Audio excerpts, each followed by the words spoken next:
నమస్తే అండి. ఈరోజు పాత ఆవకాయ చూపిస్తున్నాను. మొన్న సంవత్సరం పెట్టిన ఆవకాయ సరిగ్గా ఈ రోజుకి 15 నెలలు అయిందండి ఈ ఆవకాయ పెట్టి. మరి కొత్తగా పెట్టాను కదా నేను, అది పెట్టే 2 నెలలు అయిపోయింది. మరి ఇంత బాగా ఉంది చూడటానికి కదా, రుచి కూడా అంతకన్నా బాగుంది. నేను వాడేదంతా కూడా క్వాలిటీ. మనం పప్పు నూనె వేసుకుంటే ఇలా చాలా బాగుంటుంది, పాడవ్వదు, రుచి బాగుంటుంది, స్మెల్ బాగుంటుంది, ఆవకాయ నిలవ ఉంటుంది. అదే ఏడుశనగ నూనె అనుకోండి 6 మాసాలు మాత్రమే ఉంటుంది పచ్చడి. మరి అది వాడేసుకున్నాకి కలుపుకోవాలి, ఇది నిలవ ఉంచుకోవడానికి పప్పు నూనె వేసి కలుపుకోవాలి. మరి ఎక్కువ పచ్చళ్ళు పెట్టేవాళ్ళు అలానే చేస్తారు. అయితే నీరు పెట్టిందండి ఇది. ఈ జాడి కూడా చాలా స్ట్రాంగ్గా ఉంటుంది సమండి. కానీ ఇలాగా పెట్టి నూనె అనేది పైకి అలా పొంగుతూ ఉంటుంది అనమాట.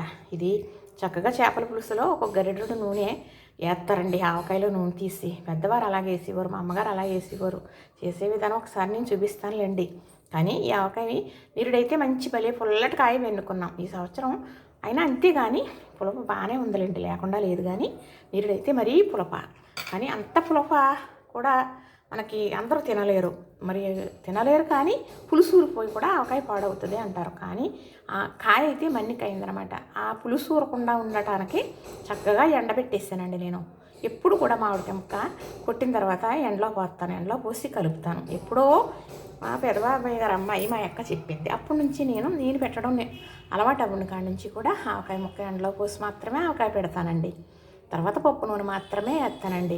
తర్వాత కాస్త నూనె వేస్తూనే ఉండాలి. ఎందుకంటే ఈ పచ్చడి అనేది దిగుతూ ఉండి ఆ పులప మరి ఎండబెట్టేసాం కదా ఆల్రెడీ, అయినా ఆ పులప అనేది ఇంకా ఏమన్నా ఉంటే ఎగురుతూ ఉంటుంది. అప్పుడు ఈ నూనె అనేది కిందకి వెళ్ళిపోతూ ఉంటుంది. అప్పుడు మళ్ళీ మనం నూనె ఎత్తూ ఉండాలన్నమాట.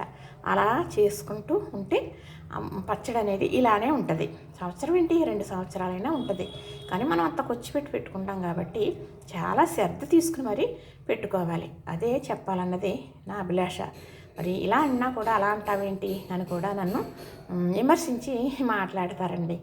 అది ఎవరో కాదులేండి, నా వాళ్ళు అని నేను అనుకుంటాను. అందరూ అలానే అనుకోవాలి కదా మరి.